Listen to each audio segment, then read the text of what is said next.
Shalom saudara, saya percaya saudara tetap dalam berkat dan anugerah Tuhan yang luar biasa.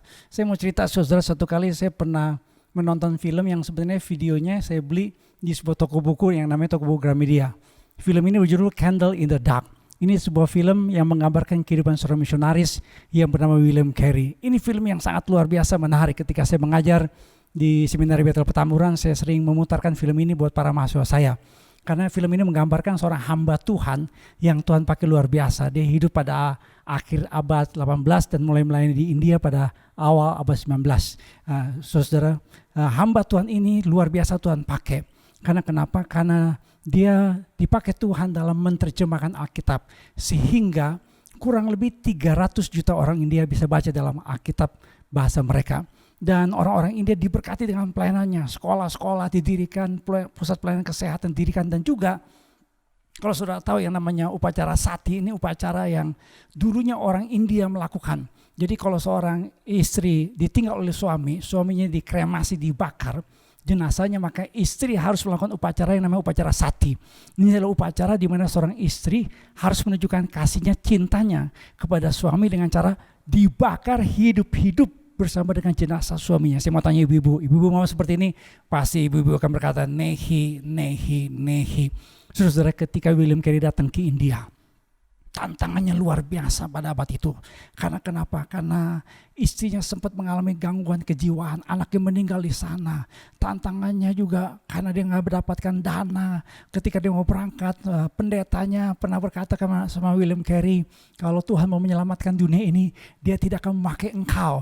Ya, Tuhan tidak akan pakai engkau. Bayangkan saudara, gembala saudara kalau ngomong sama saudara begitu, ketika saudara ingin melakukan sesuatu buat kemuliaan Tuhan, untuk pekerjaan Tuhan. Tetapi William Carey tercatat sebagai seorang misionaris Inggris yang paling berpengaruh di India sampai hari ini.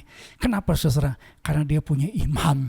Imannya dia nyatakan dalam ungkapan expect greetings from God and attempt greetings to God, yang artinya harapkanlah perkara-perkara besar dari Allah dan usahakanlah perkara-perkara besar untuk Allah.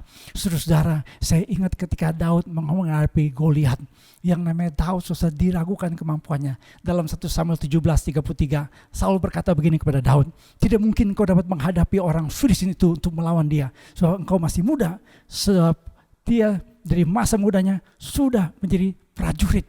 Saudara, jadi yang namanya Saul berkata kepada yang namanya Daud, tidak mungkin, bahasa Arabnya mustahil, bahasa Jepangnya tak ada itu, bahasa Indianya nehi cemerekete. Saudara, enggak mungkin kau bisa mengalahkan yang namanya Goliat. Tetapi Daud punya iman. Dia berkata begini, Tuhan telah melepaskan aku dari cakar singa dan dari cakar beruang. Dia juga akan melepaskan aku dari tangan orang Filistin itu. Ketika dia berhadapan dengan Goliat, dia berkata begini kepada Goliat.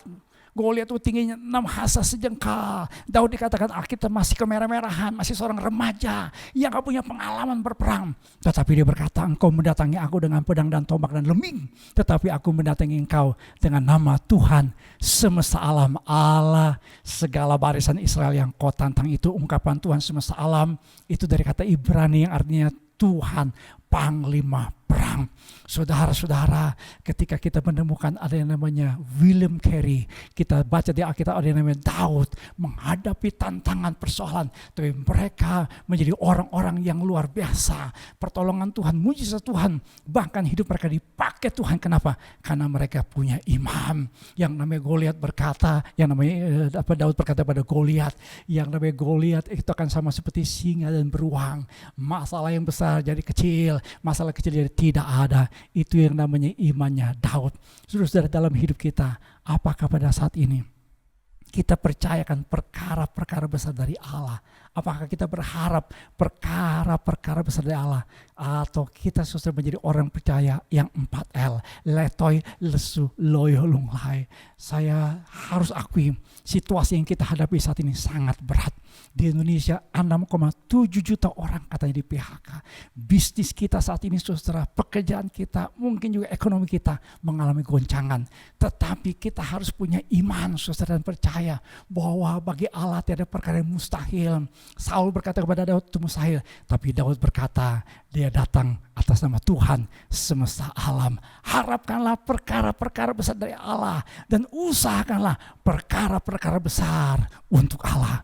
Itulah sebabnya pada hari Minggu nanti saudara saya akan khotbahkan bagaimana kita mengembangkan potensi rohani kita sehingga kita menjadi orang-orang percaya dalam segala situasi. Kita menjadi pemenang. Saya mengajak jemaat Tuhan nanti hari Minggu saudara kita akan beribadah, masih ibadah online. Ya, 3 ibadah di channel GB Ebenezer Official. Ini YouTube GB Ebenezer Official jam 7.30, jam 10, dan jam 5 sore. Kita ada ibadah khusus buat anak-anak jam 9 pagi. Ya, orang tua, bapak ibu, om, tante, opa, oma, opung, nenek, kakek, cucunya harus ibadah jam 9 pagi. Jam 9 pagi. Dan orang-orang muda, MP Youth, Master Plan Youth, ibadah jam 3 sore. Orang-orang muda ya harus ikut ibadah ini. Ini ibadah yang pasti memberkati saudara. Saudara-saudara, kita masih tetap ibadah online. Mungkin selama bulan Juni ini kita masih ibadah online. Berdoalah saudara, kami ada rencana awal Juli kita akan mulai ibadah di gedung gereja GB White Hasim 67. Ya, tetapi saudara, kita harus menyusun protokol kesehatan yang ketat. Contohnya saudara, gak semua orang bisa beribadah untuk bulan masih angka penularan pandemiknya virus corona masih tinggi. Enggak semua bisa.